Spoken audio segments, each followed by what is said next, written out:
Salawat dan salam semoga senantiasa tercurah limpah kepada Rasulullah Sallallahu Alaihi Wasallam, keluarganya, sahabat, tabiin, tabiin, dan mudah-mudahan kita semua termasuk bagian dari umat Rasulullah Sallallahu Alaihi Wasallam.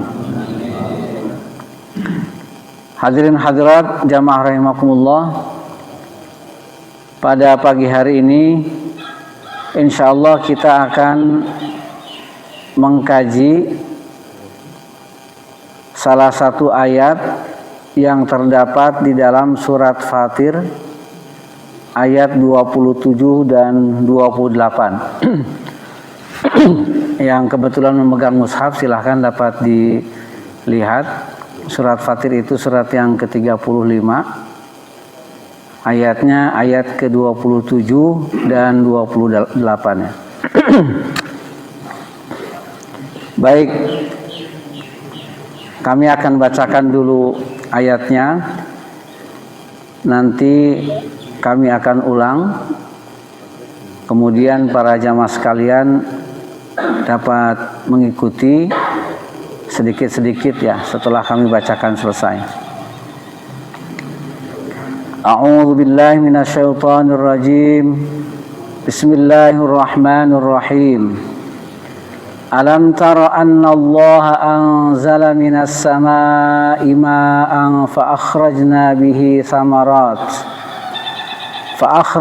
bihi thamaratin mukhtalifan alwanuha wa minal jibali judadun bidu wa humrun mukhtalifun alwanuha wa gharabibu sud wa minan nasi wad dawabi wal an'ami mukhtalifun alwanuhu kadzalik innama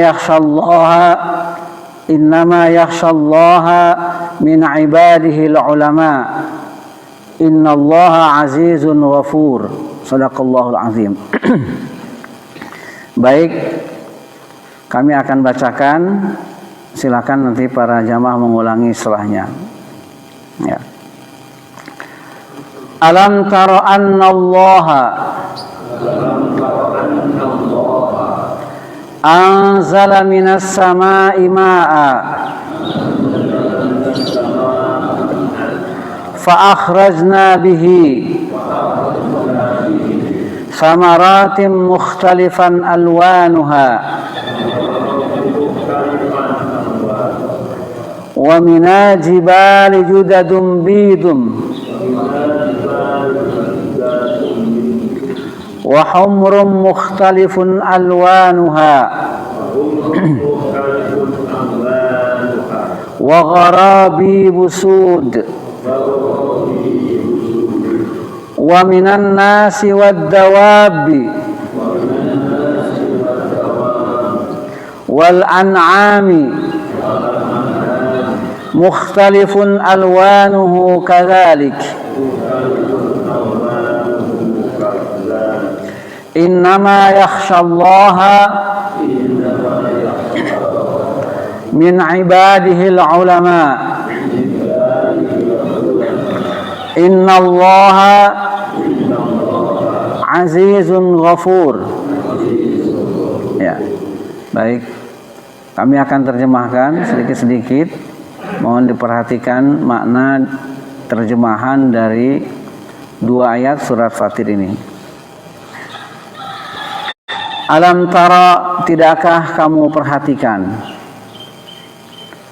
Annallaha, sesungguhnya Allah, anzala, telah menurunkan, minas samai, dari langit, ma'an, air atau air hujan, fa akhrajna, maka kami tumbuhkan, bihi, dengan air hujan itu, samaratin, berbagai macam buah-buahan, mukhtalifan alwanuha, yang warnanya beraneka ragam,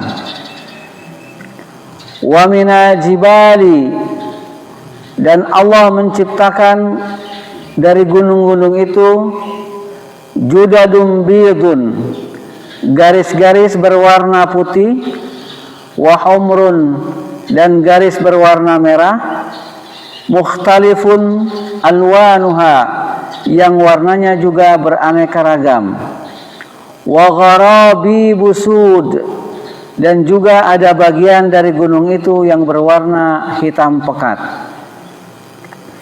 Wa minan nasi, dan Allah juga menciptakan manusia, wad dawabi, dan binatang yang melata, wal an'ami, dan Allah menciptakan binatang ternak, mukhtalifun alwanuhu kadzalik, yang juga warnanya berwarna-warni.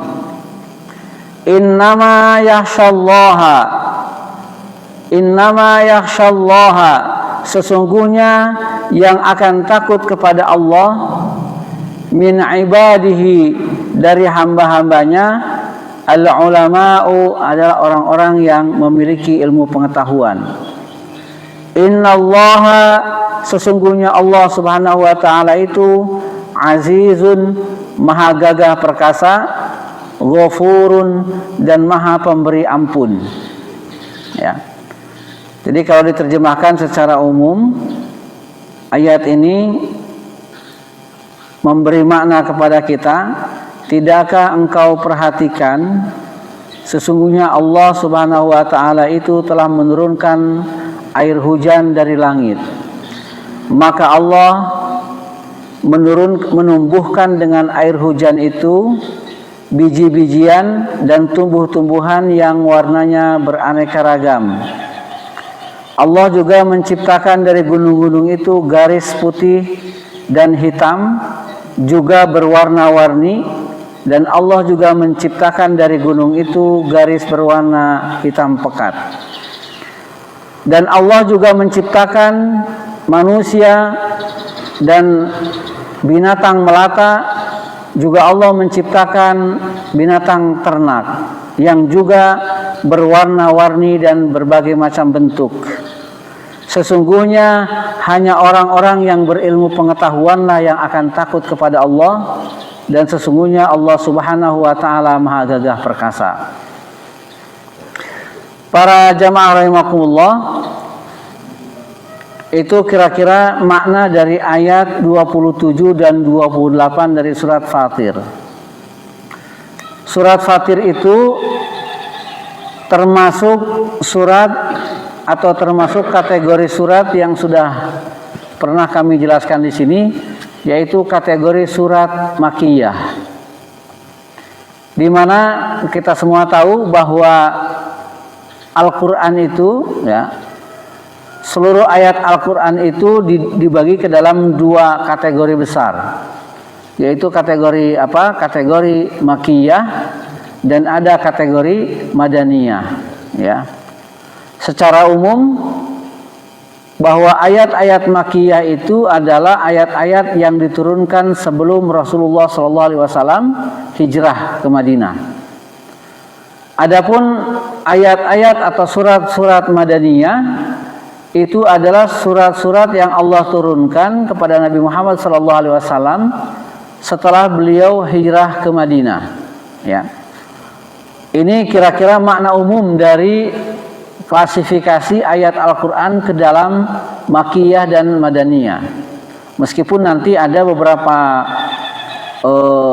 surat yang diturunkan oleh Allah Subhanahu wa taala di Mekah setelah Rasulullah SAW hijrah. Misalnya ketika Haji Wada, ya, haji terakhir. Haji itu kan dilakukannya bukan di Madinah, tapi di Makkah.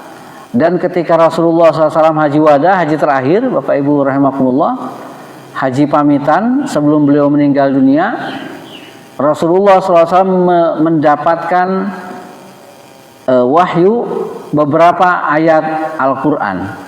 Salah satunya adalah surat penutup, yaitu Al-Yauma Akmaltu Lakum Dinakum. Ya. Secara umum pembagian ini menjadi sangat penting, bukan sekedar membagikan klasifikasi ayat sebelum turun dan sebelum hijrah dan setelah hijrah. Tetapi yang terpenting dari itu adalah bahwa Allah Subhanahu wa taala menurunkan Al-Quran itu dalam dua situasi besar, gitu. Dalam situasi besar, yang situasi itu memiliki ciri khas, karakter dan tantangannya tersendiri, gitu ya. Ibaratnya kalau Indonesia pra kemerdekaan, gitu ya. Kemudian Indonesia pada saat kemerdekaan, kemudian Indonesia setelah kemerdekaan.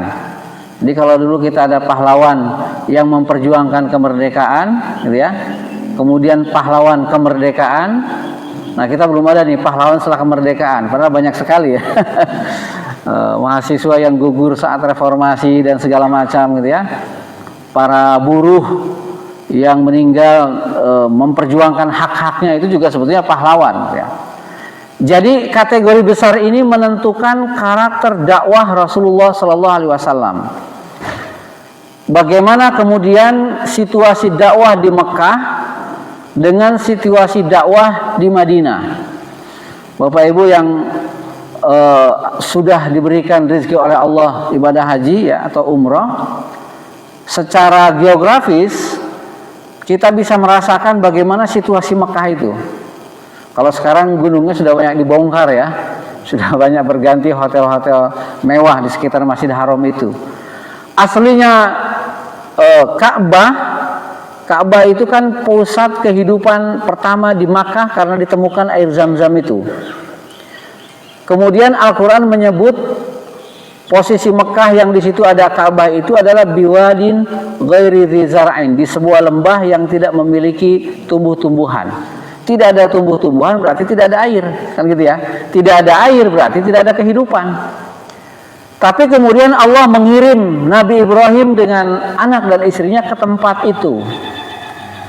Lalu dalam kajian ilmu sosiologi misalnya, ya, ilmu sosial, kita semua tahu bahwa faktor lingkungan itu sangat mempengaruhi karakter individu. Jadi misalnya orangnya orang Sunda, sama-sama orang Jawa Barat, tapi Sundanya di Priangan, Sundanya misalnya di Indramayu, gitu ya, di pantai utara, pantai selatan, dengan Sunda di bagian barat, Banten misalnya, sama-sama Sunda tapi karakter orangnya berbeda, dan itu tentu terpengaruh dengan situasi lingkungannya. Nah, orang-orang Mekah dengan kondisi yang gurun begitu, gurun pasir, ya, bahkan bebatuan. Ya, kalau kita kan terowongan itu tanah, kalau di Mekah kan batu, ya, batu granit. Gitu. Dengan kondisi kehidupan yang sangat panas begitu, gersang, tentu sangat berpengaruh pada kepribadian masyarakat Arab jahiliyah yang juga orangnya keras, gitu ya. Maka kemudian orang-orang Mekah sebelum Islam turun itu, ciri khas mereka adalah orang-orang yang suka tawuran, ya, mabok, judi, kemudian perang, kemudian juga menghinakan perempuan. Itu karakter masyarakat jahiliyah yang memang alamnya seperti itu kira-kira. Jadi kalau orang yang tidak berani menumpahkan darah, itu bukan laki-laki zaman jahiliyah itu. Jadi kira-kira hari ini orang ada yang seperti itu, ya ada juga rupa-rupanya. Nah, dalam kondisi semacam itu Allah Subhanahu wa taala mengutus Nabi Muhammad sallallahu alaihi wasallam. Maka hal pertama yang beliau dakwahkan di kondisi Mekah yang semacam itu, ya, lebih banyak menjelaskan tentang keimanan dan ketauhidan, masalah-masalah gaib.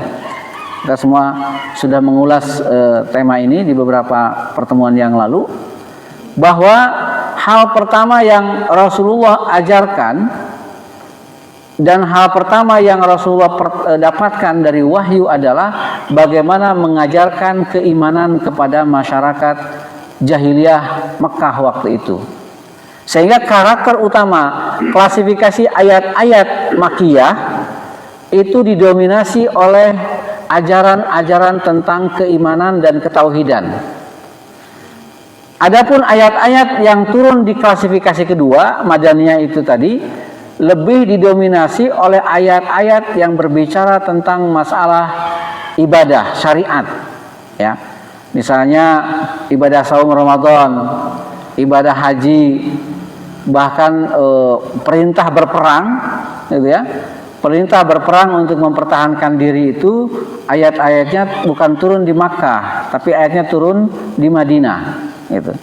Jadi karakter ayat-ayat Madaniyah itu lebih banyak didominasi oleh ajaran-ajaran tentang rincian ibadah dan syariat, gitu.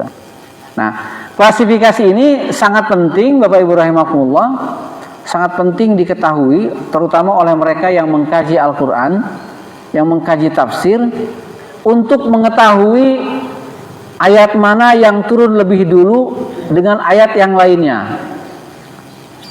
Jadi misalnya kalau dalam bahasa kita, jika ada satu pernyataan diucapkan pada tanggal 1, gitu ya, kemudian ada pernyataan lain diucapkan pada tanggal 3, lalu dua pernyataan ini dianggap kontradiksi pada pernyataan maknanya, maka yang harus diunggulkan yang mana? Kan yang kedua, ya, yang diucapkan terakhir kali di tanggal 2. Nah, ini yang disebut dalam ilmu Al-Quran nasakh dan mansukh, ya. Ada ayat-ayat Al-Quran yang Allah turunkan kemudian hukumnya dihapuskan dengan ayat yang lainnya. Turun di Makkah ayatnya, kemudian di Madinah Allah menurunkan ayat yang lain yang menghapuskan hukum dari surat Makkiyah tersebut, gitu ya. Jadi bagi para ahli hukum, pemahaman tentang mana surat-surat Makkiyah dan Madaniyah itu sangat penting. Nah, karena kita tahu bahwa surat supaya ketika orang itu menghormat Ka'bah juga menghormat patungnya, kira-kira begitu. Nah, ketika ayat ini turun, pertama ayat ini menegaskan bahwa yang menciptakan jagat raya itu bukan Lata, bukan Manat, bukan Uzza, bukan Tuhan-Tuhan yang biasa disembah oleh orang Mekah. Tetapi yang menciptakan jagat raya ini adalah Allah Subhanahu wa taala. Maka di awal ayat, kalau kita perhatikan para jamaah rahimakumullah, Allah SWT berfirman, Alhamdulillahi fatiris samawati wal ard. Segala puji bagi Allah Subhanahu wa taala yang menciptakan 7 langit dan bumi. Jadi di sini di ayat pertama saja sudah menegasikan Tuhan-Tuhan palsu yang selama ini disembah oleh masyarakat Arab jahiliyah, bahwa segala puji itu hanya berhak, ya, hanya boleh kita sanjungkan kepada Allah. Siapa Allah itu? Adalah Fatiris samawati wal ardh, Tuhan yang menciptakan langit dan bumi. Ja'ilil malaikati rusula. Bahkan juga Allah itulah, Tuhan itulah yang menjadikan para malaikat itu sebagai para utusan. Nah, jadi nampak sekali di ayat pertama saja sudah menjelaskan tentang keimanan, ketauhidan pada Allah Subhanahu wa taala. Makna fatir sendiri para jamaah rahimakumullah, ya. Fatir itu adalah, maknanya itu adalah Allah Subhanahu wa taala yang Maha Pencipta. Jadi dia sepadan dengan kata khalaqa. Jadi kalau dalam Al-Qur'an itu ada kata khalaqa, itu adalah mencipta, ada juga ja'ilun, mencipta, menjadikan. Tetapi ada perbedaan yang mendasar antara khalaqa dan fatara dengan ja'ala dari sisi bahasa. Jadi kalau khalaqa itu dan fatara itu menciptakan sesuatu min ghairi mithalin sabit, menciptakan sesuatu tanpa bahan dan tanpa contoh sebelumnya, atau dalam bahasanya para filsuf itu creatio ex nihilo, menciptakan sesuatu dari tanpa bahan, tanpa contoh, itu namanya khalaqa, namanya fatara. Maka Allah fatiris samawati wal ardh, itu Allah menciptakan bumi dan langit itu tanpa ada sampel sebelumnya, tanpa meniru contoh sebelumnya, tanpa ada bahan sebelumnya. Tapi Allah Subhanahu wa taala menciptakan bumi dan langit itu dari tiada, ya, tanpa ada sampel sebelumnya. Tetapi kalau ja'ala itu menjadikan, tetapi menjadikan sesuatu dari bahan yang ada. Ibarat kita menjadikan membuat makanan bahannya tepung, maka bahasanya bukan khalaqa, bukan mencipta, tapi ja'ala. Nah, di sini Allah disifati atau Allah mensifati zatnya dengan fatir, ya. Menciptakan, yang artinya adalah menciptakan dari ketiadaan. Nah, pada ayat 27-28 ini Allah Subhanahu wa taala mengajak kita, ya, umat Nabi Muhammad SAW yang beriman kepada Al-Quran dengan sebuah kata-kata yang sangat tajam dan sangat keras. Alam taro, tidakkah kamu lihat, tidakkah kamu perhatikan, tidakkah kamu fikirkan, atau dalam bahasa modernnya, dalam bahasa ilmu pengetahuan modern, tidakkah kamu lakukan penelitian, gitu ya, pengkajian yang mendalam, ya, tentang apa, gitu ya, tentang apa Allah Subhanahu wa taala memerintahkan kita berpikir, mengkaji dan meneliti itu. Annallaha anzala minas sama'i ma'a, bahwa Allah Subhanahu wa taala telah menganugerahi kita menurunkan air hujan dari langit. Nah, di sini sebuah pernyataan yang sangat tegas bahwa air yang hujan dari langit itu bukan sesuatu yang jatuh dengan sendirinya, ya.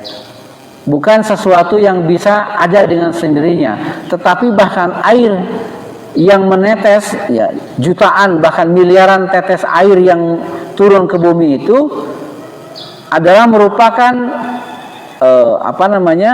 perbuatan Allah Subhanahu wa taala. Maka tidak ada yang lain yang bisa melakukan itu. Nah, ini kan berbeda dengan salah satu prinsip pengajaran ilmu pengetahuan, ya, di kita, yang kadang-kadang nuansanya itu sekuler, bahkan ateistik. Ateistik itu meniadakan Tuhan. Misalnya entah kalau di zaman Bapak Ibu, ya, para jamaah, zaman kami itu di SD diajarkan kalau ditanya bagaimana proses terjadinya hujan, kan kita jawabannya hujan itu terjadi karena matahari, ya kan, menyinari air, gitu kan, kemudian air itu menguap, uap itu naik ke atas menjadi awan, kemudian datang angin, ditiup oleh angin jadi hujan, terus berputar semacam itu siklusnya. Dengan demikian sepertinya kita ingin mengatakan bahwa peristiwa hujan itu peristiwa alami biasa. Maka pertanyaannya, peran Allah Subhanahu wa taala di mana? Kalau seperti itu teorinya. Dan teori ini diajarkan mungkin sampai hari ini, gitu ya. Bahwa tidak usah aneh, peristiwa itu peristiwa biasa, peristiwa alami yang pasti terjadi meskipun Allah tidak menghendaki. Jadi seperti itu. Lalu kita lupa menjelaskan bahwa mengapa air itu bisa menguap kalau kena matahari. Itu kan tidak dijelaskan. Kita tidak menjelaskan bahwa yang menjadikan air itu menguap kalau kena sinar matahari ya Allah Subhanahu wa taala. Kenapa setelah kena sinar matahari uap itu harus naik ke atas? Apakah dia bisa bergerak sendiri dengan hukum alamnya? Tentu tidak. Yang menentukan hukum alamnya pergerakan uap ke atas itu adalah Allah Subhanahu wa taala. Kenapa setelah uap itu naik ke atas dia harus berkumpul, nggak berpisah-pisah, gitu ya? Harus berkumpul menjadi jutaan ton, menjadi air di angkasa, kemudian ada angin. Siapa yang mengirimkan angin itu? Yang kemudian menjadikan awan itu bergerak lalu turun hujan. Jadi rahasia di balik fenomena alam ini jarang kita tegaskan, termasuk salah satunya adalah dalam proses turunnya hujan. Maka bagi kita orang-orang beriman, kita tidak ragu bahwa terjadinya hujan itu bukan semata-mata peristiwa alami biasa, ya. Itu betul peristiwa itu terjadi di alam, tetapi di balik fenomena alam, di balik fenomena turunnya hujan itu, ya, di situ ada kehendak Allah Subhanahu wa taala. Kemudian Allah Subhanahu wa taala menurunkan hujan itu tidak sia-sia. Bukan ingin membuat banjir, karena banjir itu terjadi bukan karena hujannya, tapi selokan yang bagus kita buangi sampah, gitu ya, kita sumbat jalannya, dipakai pembangunan, tidak dibuatkan alternatif, jadilah banjir. Jadi tidak ada tujuan Allah Subhanahu wa taala menurunkan hujan itu supaya terjadi banjir di kita. Maka agar hujan itu memberi manfaat kepada kita, jalannya air jangan diganggu, alamnya jangan dirusak. Ketika alam rusak, pepohonan ditebang, hutan dibalak begitu, kemudian drainasenya dirusak, sungai juga dirusak, maka yang terjadi adalah bencana karena kita yang merusak alamnya, gitu ya. Kemudian Allah menurunkan dengan air itu samaratim mukhtalifan alwanuha. Jadi ternyata Bapak Ibu rahimakumullah, ya, buah-buahan, jenis biji-bijian yang kita lihat hari ini, yang kita nikmati setiap hari, itu diceritakan di dalam Al-Quran. Bukan sekedar fenomena biasa kita melihat beras, lihat kacang kedelai, lihat kacang tanah dan seterusnya, lihat pisang, lihat duren, lihat buah-buahan. Ternyata itu diciptakan oleh Allah Subhanahu wa taala, ya. Dibuat sedemikian rupa oleh Allah Subhanahu wa taala yang dibuka dengan kata-kata alam taro. Lakukanlah penelitian. Yang dari balik semua fenomena alam itu kemudian akan kembali ke ayat pertama dalam surat Fatir ini, alhamdulillahi fatiris samawati wal ardh. Semuanya itu adalah merupakan hasil penciptaan Allah Subhanahu wa taala. Allah Subhanahu wa taala menjadikan biji-bijian, tumbuh-tumbuhan itu di sini disebut mukhtalifan alwanuha. Rasanya, bentuknya, warnanya itu beraneka ragam. Bisa dibayangkan gitu ya. Kalau Allah Subhanahu wa taala hanya menumbuhkan padi, gitu. Hanya padi saja. Allah tidak menumbuhkan cabai, Allah tidak menumbuhkan tomat, tidak menumbuhkan berbagai macam jenis tumbuhan yang lainnya, maka manusia akan cepat stres itu di dunia. Akan cepat ingin mati. Bosan kan begitu ya. Tiap hari nasi terus tidak ada lauk pauknya. Tiap hari misalnya buahnya itu hanya semangka terus ya. Seminggu mungkin oke, tapi kalau berpuluh-puluh tahun harus setiap saat makan itu, manusia akan stres. Allah Subhanahu wa taala maha mengetahui bahwa manusia itu butuh variasi, butuh warna bentuk yang beraneka warna. Maka Allah Subhanahu wa taala menciptakan tumbuh-tumbuhan, biji-bijian pun beraneka ragam. Bisa kita bayangkan para jamaah rahimakumullah, dari tanah yang sama, ya, dengan disiram air yang sama akan tumbuh 2 bahkan 3 bahkan 4 tumbuhan yang berbeda. Kita misalnya punya tanaman, punya halaman begitu 10 meter persegi, kemudian di situ kita tanami pohon cabai, di situ kita tanami pohon alpukat, gitu ya. Di situ kita tanami pohon mangga. Tidak pernah ada ceritanya itu buah alpukat itu kemudian jadi pedas gara-gara ditanam di pinggir cabai, kan gitu ya. Atau tidak ada ceritanya pohon cabai jadi rasa alpukat. Pohon cabai menjadi top, tidak ada ceritanya. Padahal dia tumbuh di atas tanah yang sama, dengan disiram air yang sama, dengan pupuk yang sama. Mau seperti apapun ditanamnya, cabai tetap akan menumbuhkan cabai. Mangga akan menumbuhkan mangga dengan rasa khas mangga, dengan rasa khas cabai. Jadi tumbuhnya tumbuhan itu dia tidak menumbuhkan dirinya sendiri. Cabai saya ingin jadi cabai, tidak. Tumbuh-tumbuhan itu menjadi cabai, menjadi berbagai macam bentuk itu karena ada di situ Allah Subhanahu wa taala memiliki skenario menciptakan semua keanekaragaman tumbuh-tumbuhan itu. Maka ditanam dimanapun, di tanah yang sama, selama benihnya jenisnya yang sama, dia tidak akan tertukar dengan yang lain. Baik dari rasa, dari warna, maupun dari bentuknya. Jadi adanya keanekaragaman tanaman yang kita tanam di sekitar kita itu membuktikan bahwa pohon alpukat dia tidak memilih dirinya menjadi alpukat. Pohon duren tidak menciptakan dirinya menjadi pohon duren. Pohon duren menjadi pohon duren dengan karakter, rasa, sifat, bentuk dan durinya itu karena Allah menjadikannya dalam bentuk sedemikian rupa dengan sifat, rasa, bau dan warna sedemikian rupa yang tidak tertukar dengan yang lainnya. Subhanallah. Kemudian tidak hanya itu. Jadi bisa kita bayangkan ini ayat-ayat Mekah. Di Mekah itu kan tidak terlalu banyak tumbuh-tumbuhan, tapi sudah diceritakan. Kalau orang Mekah mau bergeser ke Taif, nah, kan di Mekah itu ada kawasan Taif ya. Taif itu seperti Lembang kalau di kita kan. Kawasannya dingin, banyak airnya, subur, kawasan pertanian begitu. Di Mekah itu paling subur di Taif itu. Kalau di Mesir yang paling subur itu namanya kawasannya Fayum. Di situ berbagai macam tumbuh-tumbuhan, sayur-sayuran, buah-buahan tumbuh dengan sangat baik. Ya. Kemudian selain tumbuh-tumbuhan, selain biji-bijian, ya, Allah Subhanahu wa taala juga menciptakan gunung-gunung.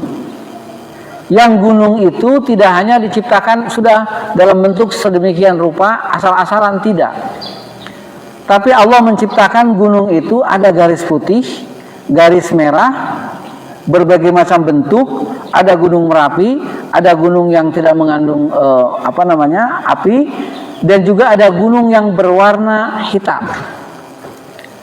Bapak Ibu yang Allah muliakan, ternyata menurut sebagian ilmuwan, ayat ini kenapa bicara gunung? Ya di Mekah memang banyak gunungnya. Tetapi yang paling mengagumkan adalah dalam ilmu pengetahuan modern dengan ditemukannya teknologi laser, satelit dan segala macam, ternyata isyarat ketika Allah menyebutkan gunung putih, gunung merah, gunung hitam pekat itu bukan isyarat biasa. Tetapi ketika Allah menyebutkan ada gunung yang garisnya berwarna putih, itu ditemukan di bawahnya kandungan mineral. Kan sekarang banyak begitu. Kemudian di sini disebutkan gunung yang berwarna kemerah-merahan. Ternyata di gunung itu di bawahnya banyak emas, ya, seperti di Papua lah, kira-kira begitu. Itu kan gunung, kalau kita tumbuhnya tumbuh-tumbuhan, kalau di Papua emas gitu ya. Ada juga gunung yang berwarna hitam. Yang di bawah gunung itu Allah menciptakan bahan bakar gitu ya, yang sangat luar biasa. Bahkan bisa jadi bentuknya uranium, gitu ya, bahan bakar nuklir. Ini mengisyaratkan bahwa adanya gunung-gunung yang sedemikian rupa yang disebut di dalam surat An-Naba bahwa gunung itu merupakan pasak, ya, wajibala autada, bahwa gunung itu adalah pasaknya bumi. Tetapi bentuk pasak gunung ini bukan bentuk yang sembarangan, karena Allah sudah memberikan isyarat. Coba perhatikan, lakukan penelitian bahwa di bawah gunung itu tidak sesuatu yang monoton. Ada di bawahnya emas, ada di bawahnya nikel gitu ya, ada di bawahnya mineral, bahkan ada di bawahnya itu energi yang sangat kuat yang bisa dimanfaatkan oleh manusia. Dan bahasa ini tentu bisa difahami dengan baik. Kita yang lebih tahu tentang ilmu pengetahuan akan lebih mengerti bahwa adanya gunung-gunung itu, ya, menyimpan rahasia-rahasia kekayaan alam yang sangat luar biasa. Kemudian juga wa minan nasi, Allah juga menciptakan manusia. Wah, apalagi manusia ini kan. Manusia ini makhluk yang sangat ajaib. Makhluknya kecil, tetapi di dalam diri manusia ini ada dua unsur jasmani rohani, ada miliaran sel yang bekerja, kan begitu ya kira-kira, dengan segala macam kekhasan manusia.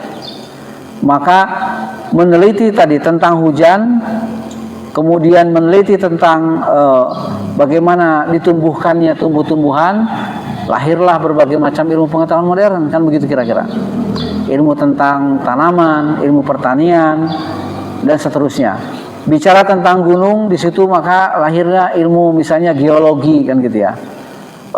Lahirlah cabang-cabang ilmu pengetahuan lainnya yang terinspirasi dari ayat ini. Kemudian juga Allah menciptakan manusia, Allah juga menciptakan binatang melata, itu juga sama, ya. Ada tanda-tanda kekuasaan Allah Subhanahu wa taala. Allah juga menciptakan binatang ternak. Jadi binatang ternak itu yang sering disebut, ya, sebagai Al-An'am itu termasuk adalah binatang ternak yang berkaki 4. Itu maksudnya kriterianya kriteria an'am, ya. Seperti misalnya sapi, kambing dan lain-lain yang juga Allah mukhtalifun alwanu. Allah ciptakan dalam berbagai macam bentuk dan warna. Jadi Allah tidak hanya menciptakan unta, tapi juga Allah menciptakan sapi. Sapi juga bermacam-macam, unta juga bermacam-macam gitu ya. Binatang ternak juga beraneka warna. Nah, pesan terakhirnya para jamaah rahimakumullah, setelah Allah Subhanahu wa taala mengajak kita berpikir, mengajak kita menganalisis, mengajak kita melakukan penelitian yang mendalam tentang alam semesta, tentang segala sesuatu yang Allah jadikan di jagat raya ini, maka pesan terakhirnya ada di bagian terakhir ayat ke-28. Innama yakhshallaha min ibadihil ulama. Hanya orang-orang yang berilmu pengetahuanlah, ulama di sini ya. Hanya ulamalah yang akan takut kepada Allah Subhanahu wa taala. Nah, masalahnya ayat ini sering dipotong. Sering dipotong terutama dalam ceramah-ceramah singkat, innama yakhshallaha min ibadihil ulama. Hanya ulama lah yang akan takut kepada Allah. Kemudian direduksi bahwa ulama di sini itu adalah hanya orang-orang yang mengerti ilmu agama. Gitu ya. Hanya ustadz mubalik seolah-olah begitu. Hanya ustadz mubalik, kiai dan para ulama lah yang akan takut kepada Allah. Mereka takut kepada Allah ya, iya tentu. Tetapi maksud ulama di sini itu bukan hanya mereka yang mempelajari ilmu agama. Sebab kalau kita lihat ayat sebelumnya tadi jelas, sebelum Allah menyebutkan innama yakhshallaha min ibadil ulama, di ayat sebelumnya bahwa pengetahuan yang lahir yang akan membawa rasa takut kepada Allah itu adalah pengetahuan tentang tumbuh-tumbuhan. Berarti ahli tumbuh-tumbuhan, ulama tumbuh-tumbuhan, pengetahuan tentang jagat raya, bagaimana hujan itu turun. Ya, kapan akan turun hujan, kapan akan kemarau, seperti apa volume hujan dan seterusnya. Ya, orang yang mengerti tentang itu, mengerti tentang tumbuhan, mengerti ilmu tentang binatang ternak, mengerti ilmu tentang gunung-gunung, ya, mengerti juga ilmu tentang manusia. Ilmu tentang manusia itu ada ilmu sosiologi, ada ilmu psikologi, ada ilmu kedokteran, kan gitu ya. Banyak sekali cabang ilmunya. Ada ilmu antropologi. Orang yang mengerti tentang hakikat manusia, tentang hakikat tumbuh-tumbuhan dan binatang, mereka itulah yang akan dapat sampai memiliki rasa takut kepada Allah Subhanahu wa taala. Nah, oleh sebab itu, dalam ajaran Islam, para jamaah rahimakumullah, ilmu pengetahuan itu apapun jenisnya, ya, bukan hanya ilmu agama, apapun jenis ilmu pengetahuan yang kita pelajari hari ini adalah upaya untuk sampai kita kepada Allah Subhanahu wa taala, untuk mengenal Allah Subhanahu wa taala. Yang dengan itu, dengan mengenal Allah Subhanahu wa taala, kita akan memiliki rasa takut. Tetapi rasa takut di sini, ya, Allah Subhanahu wa taala menggunakan yakhsha. Yakhsha itu beda dengan khauf. Jadi dalam Al-Qur'an itu ada kata-kata khaufun yang artinya takut, ada juga kata khasyah yang artinya juga takut, tapi maknanya berbeda. Kalau khaufun, rasa takut dalam bahasa Arab itu khaufun seperti kita takut pada binatang yang berbisa. Ya kan, kita lagi jalan ada ular kan takut itu. Maka pilihannya kita lari atau kita bunuh ularnya gitu. Bagaimana yang penting kita tidak terkena bahaya dari binatang itu. Nah, itu namanya khauf. Sehingga kita ingin menghindar, ingin menjauh. Tapi kalau kata khasyah seperti di sini innama yakhsha, itu rasa takutnya itu adalah rasa takut yang lahir dari, kalau bahasa Sunda mah ajrih. Ada rasa kagum, ada rasa taat gitu ya. Ada rasa pengagungan, ajrih itu tadi. Takut seperti kita misalnya kita taat pada pemimpin itu berwibawa gitu ya, adil misalnya, sangat baik, tidak korup, sehingga lahir pada diri kita itu, aduh saya tidak mungkin mengkhianati pemimpin semacam ini. takut, ya. Takutnya itu bukan karena ingin menghindar, tetapi karena kita itu menghormati, ya. Karena takut penuh dengan kecintaan itu, maka orang-orang yang beriman, ya, orang-orang yang beriman kemudian memiliki ilmu pengetahuan tadi, mengerti tentang tanda-tanda Allah Subhanahu wa taala di alam semesta, mempelajari bidang apapun ilmunya, tujuannya adalah lahirnya makrifat kita kepada Allah Subhanahu wa taala sekaligus rasa takut kepada Allah.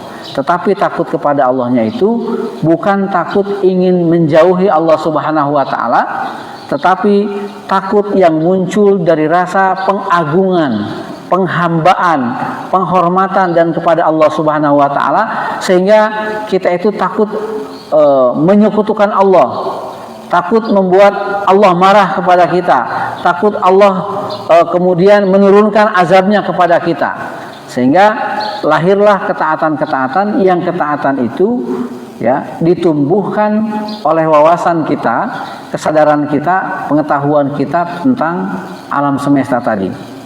Jadi seseorang belajar ilmu sosiologi, ilmu psikologi, antropologi misalnya, ilmu zoologi, ya, tentang tumbuh-tumbuhan, oseanologi, ilmu tentang kelautan, geografi, tentang bumi, geologi, tentang isi bumi, ya, semuanya adalah merupakan pintu kita untuk mengenal Allah Subhanahu wa taala. Semuanya adalah tangga kita untuk lahir rasa takut kepada Allah Subhanahu wa taala. Oleh sebab itu, di dalam Islam tidak ada konsep yang mengajarkan bahwa pengetahuan yang hebat itu harus melahirkan kesombongan kepada Allah. Jadi orang yang semakin pintar tapi semakin menjauh dari Allah Subhanahu wa taala semakin sombong, maka ilmu pengetahuannya akan membawa kepada kecelakaan. Bisa kita bayangkan orang yang mengerti tentang ilmu geologi misalnya, dia tahu ada gunung yang di situ kandungannya emas, maka yang terfikirkan oleh dia adalah bagaimana mendapatkan kemewahan duniawi. Dia tidak akan berpikir bagaimana lingkungan akan rusak, ya. Kemudian akan membahayakan kehidupan manusia. Yang penting saya dapat manfaat, gitu, dari gunung yang memiliki kandungan emas tersebut, sehingga dieksploitasi habis-habisan, alamnya rusak, lingkungan rusak, terjadi banjir dan seterusnya, tidak dipikirkan. Karena dia hanya memiliki niat, keinginan, motivasi duniawi. Tapi orang yang mengerti bahwa semua itu adalah merupakan titipan Allah Subhanahu wa taala, maka pengetahuan yang dia miliki tidak akan menjadi bencana bagi yang lainnya, tetapi akan membawa manfaat bagi sesamanya. Dan ayat ini para jamaah rahimakumullah ditutup oleh Allah Subhanahu wa taala dengan innallaha azizun ghafur. Sesungguhnya Allah Subhanahu wa taala itu maha gagah perkasa, juga maha pemberi ampunan. Ada orang yang mudah memberi maaf, tapi bukan karena dia itu asih, gitu ya, bukan karena ulas asih, tapi karena memang dia lemah. Ada orang lemah, kemudian dizalimi orang lain, kan tidak bisa membalas tuh. Hanya sudahlah saya maafin aja, gitu. Jadi rasa pemaafnya itu bukan karena dia punya kasih sayang, tapi tidak mampu membalas dendam. Nah, Allah Subhanahu wa taala itu maha pengampun, maha pemaaf, bukan karena Allah Subhanahu wa taala lemah. Justru Allah Subhanahu wa taala azizun, maha gagah perkasa. Tetapi dengan kemaha gagah perkasaannya itu, Allah Subhanahu wa taala tetap merupakan zat yang ghafurun, maha pemberi ampunan, bahkan rahimun, maha ulas asih. Ya, ini juga pelajaran bagi kita bahwa kedigdayaan seseorang di dunia ini tidak harus menjadikan dia sombong, kemudian menjadi orang yang zalim kepada orang lain, tetapi kedigdayaan seseorang, kegagahan seseorang, jabatan, ketinggian seseorang itu harus tetap memberikan nilai-nilai asih, nilai rahmat, kasih sayang kepada sesamanya. Barangkali demikian yang dapat kami nukil beberapa penjelasan dari surat Fatir ayat 27-28 ini. Mudah-mudahan memberikan gambaran tambahan kepada kita bahwa apa yang terjadi di lingkungan kita ini bukan fenomena biasa, tetapi Allah Subhanahu wa taala bermaksud mengajarkan kita sampai kepada sebuah pengetahuan tentang Allah dan sampai tumbuh dalam diri kita rasa takut, rasa kagum, rasa bangga kepada Allah Subhanahu wa taala. Mudah-mudahan bermanfaat. Kami tutup. Nasallallahu fatul qarib wa basyiril mu'minin. Silakan kalau ada pertanyaan. Enggak. Pertanyaan dari ayat 27 menyatakan bahwa Allah memberikan hujan dari langit untuk kepentingan alam dan makhluknya. Nah, air ini apakah kepentingan itu saja atau ada kepentingan yang lain? Umpamanya ada kisah Nabi Nuh menggunakan air ini untuk mengadap. Nah, sekarang timbul kejadian-kejadian di mana longsor, banjir dan sebagainya, termasuk di kota Banjar. Inikah azab atau sunatullah? Ya, betul. Itu aja. Terima kasih. Waalaikumsalam warahmatullahi wabarakatuh. Terima kasih Pak Haji atas pertanyaannya, sangat baik sekali. Jadi memang pada prinsipnya, ya, pada prinsipnya Allah Subhanahu wa taala itu tidak menurunkan sesuatu kecuali untuk kebaikan manusia. Seperti air tadi. Misalnya satu untuk menumbuhkan tumbuh-tumbuhan. Kemudian bahkan di dalam ayat lain, ya, Allah itu berfirman, "Wa ja'alna minal ma'i kulla syai'in hayyin." Dan kami ciptakan dari air itu segala makhluk yang hidup. Gitu. Artinya air itu adalah merupakan sumber kehidupan bagi manusia. Pada prinsipnya adalah air itu kemanfaatan. Demikian pula angin misalnya. Allah menurunkan angin itu juga untuk kemanfaatan. Ya. Misalnya dengan udara itu manusia bisa bernafas.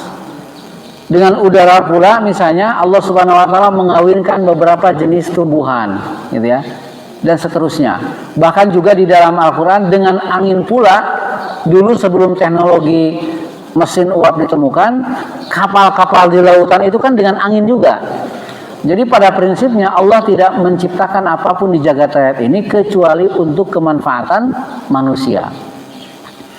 Nah, makhluk-makhluk Allah tersebut berupa angin, berupa air, bahkan petir gitu ya, matahari. Pada saat yang sama ketika ada makhluk yang durhaka kepada Allah Subhanahu wa taala, maka Allah mengutus makhluk-makhluk itu untuk memberikan teguran. Contoh misalnya seperti tadi disampaikan, ya, umatnya Nabi Nuh, gitu. Air itu pada prinsipnya memberi manfaat, tetapi ketika mereka tidak mau beriman kepada Nabi Nuh, maka Allah mengirimkan air itu pula, yang kemudian dengan air itu Allah Subhanahu wa taala memberikan teguran dan bahkan azab. Ya. Umatnya Nabi Nuh dulu belum diceritakan mereka suka menebang pohon gitu ya. Suka menutup sungai, tidak. Tapi Allah Subhanahu wa taala mengutus yang disebut tentara-tentara Allah Subhanahu wa taala, bahkan misalnya Bapak Ibu rahimakumullah ketika perang Khandaq ya. Perang Parit itu di Madinah. Jadi kota Madinah itu mau dikepung oleh tentara koalisinya kafir Quraisy dengan orang-orang yang tidak beriman di kawasan Makkah dan Madinah. Jadi mereka berkoalisi lah kalau sekarang itu untuk menggempur Madinah. Sementara tentara di Madinah itu masih sangat terbatas waktu itu. Maka kemudian setelah Rasulullah menerima informasi bahwa Madinah akan digempur, pertahanan mereka belum cukup untuk mencegah serangan itu, maka Rasulullah bermusyawarah dengan para sahabatnya. Muncullah ide dari Salman Al-Farisi itu. Pertahanan yang terbaik kata Salman saat itu adalah bukan dengan mempersenjatai saja karena tidak cukup, tetapi harus dibuatkan parit gitu. Dan sisa-sisanya kan masih ada sekarang ya. Diciptakanlah parit yang disebut dengan Khandaq itu. Jadi perang Khandaq itu adalah perang yang pertahanannya menggunakan parit. Yang paritnya itu diukur tidak sembarang parit, tapi parit yang tidak bisa dilompati oleh kuda gitu. Berarti kebayang gitu ya, paritnya itu luas dan dalam. Kalau masih bisa dilompati kuda, dibuat jembatan penyeberangan kan itu gampang. Jadi bahkan Rasulullah SAW itu turun tangan langsung, beliau menggali parit, turut menggali parit untuk pertahanan itu. Sampai kemudian di situ terjadi beberapa mukjizat gitu ya. Ketika Rasulullah menggali parit itu, cangkulnya kalau kita mau kena batu bersinar, kemudian kata Rasulullah, ini akan menjadi isyarat-isyarat kemenangan. Allah menunjukkan di situ. Dan betul Bapak para jamaah rahimakumullah, ketika orang kafir itu datang ke situ, mereka tidak bisa nyerang Madinah kan? Mereka berhenti di parit itu. Akhirnya mereka membuat tenda, berhenti di situ terpaksa sambil mengumpulkan informasi bagaimana caranya supaya bisa menembus parit itu. Dan ternyata pada saat mereka menunggu, mencari siasat untuk bisa melewati parit itu, ya, doa Rasulullah ya tentu sangat dikabulkan. Allah Subhanahu wa taala mengirimkan badai, mengirimkan badai angin yang sangat dingin gitu, kepada tentara-tentara yang sedang menunggu untuk bisa masuk menyerang Madinah. Dalam waktu 40 hari mereka akhirnya balik lagi, tidak jadi perang itu. Karena mereka kemudian dikirimi tentara oleh Allah Subhanahu wa taala gitu ya, yang saat itu berupa badai angin itu. Maka dengan demikian memang betul tadi kata Pak Haji bahwa Allah Subhanahu wa taala mengirim utusan-utusannya, tentara-tentaranya berupa air, berupa angin ya, berupa bahkan ada berupa semut ya, ada berupa juga lalat begitu. Bahkan ada juga berupa burung kan gitu ya, yang menyerang tentara Abraha itu. Jadi makhluk-makhluk yang ada Allah perintahkan secara khusus untuk membuat sadar orang-orang yang tidak beriman kepada Allah. Tetapi prinsip dasarnya tadi bahwa semua yang Allah ciptakan di jagat raya ini ya Allah siapkan untuk memberikan fasilitasi kepada kita. Kan manusia itu Allah ciptakan sebagai khalifah. Khalifah itu tugas yang sangat berat. Maka Allah berikan fasilitas-fasilitasnya. Di dalam surat Al-Baqarah sebutkan Allah menaklukkan lautan, Allah menaklukkan bahtera dan segala macam untuk manusia. Jadi pada intinya semua itu wasakhkhara lakum ya. Allah menaklukkan bumi dan langit itu untuk manusia. Tentu saja untuk kemanfaatan bagi manusia, untuk mempermudah tugas manusia, untuk meningkatkan keimanan bagi manusia. Tetapi ketika ada orang yang tidak beriman kepada Allah, Allah juga menjadikan itu sebagai wasilah untuk menegur mereka. Ya samalah misalnya seperti kita punya cambuk gitu ya. Cambuk itu bagi penggembala sapi kan sangat bermanfaat itu. Atau bagi pembajak sawah kan cambuk itu sangat bermanfaat itu. Tetapi kemudian cambuk itu juga bisa jadi alat untuk menghukum gitu. Ada fungsi lain dari cambuk itu. Jadi kesimpulannya adalah bahwa semua ciptaan Allah Subhanahu wa taala itu tidak diciptakan kecuali untuk kemanfaatan manusia. Prinsipnya begitu. Tetapi ada kalanya ciptaan-ciptaan itu Allah kirim kepada manusia yang durhaka, gitu ya. Seperti adanya hujan yang menyebabkan kebanjiran dan menyebabkan musibah. Adapun musibah yang terjadi saat ini di jagat raya ini lebih banyak faktor kerusakan yang diciptakan oleh manusia sendiri seperti tadi itu. Misalnya, adakah riwayat banjir di Jakarta yang sedemikian dahsyat pada tahun 80-70-an? Pasalnya tidak ada berita itu ya. Tidak ada data yang menyebutkan tahun 70 itu Jakarta banjir dikirim air bah dari Bogor gitu. Karena Bogornya masih sangat asri gitu ya. Gunung-gunungnya masih bagus sehingga air bisa disimpan di Bogor, tidak harus ke Jakarta. Begitu Bogor ditebangi ya, gunung-gunungnya dijadikan perusahaan-perusahaan, rumah-rumah mewah, dijadikan jalan-jalan, rusak lingkungannya, kemudian air tidak bisa tertahan, tumpahlah di Jakarta. Dan ini juga yang terjadi di lingkungan kita, gitu. Wallahu a'lam bishawab. Masih ada barangkali pertanyaan lain? Baik. Kalau sudah cukup, kita tutup saja doa kifaratul majlis untuk menutup kajian kita pada pagi hari ini.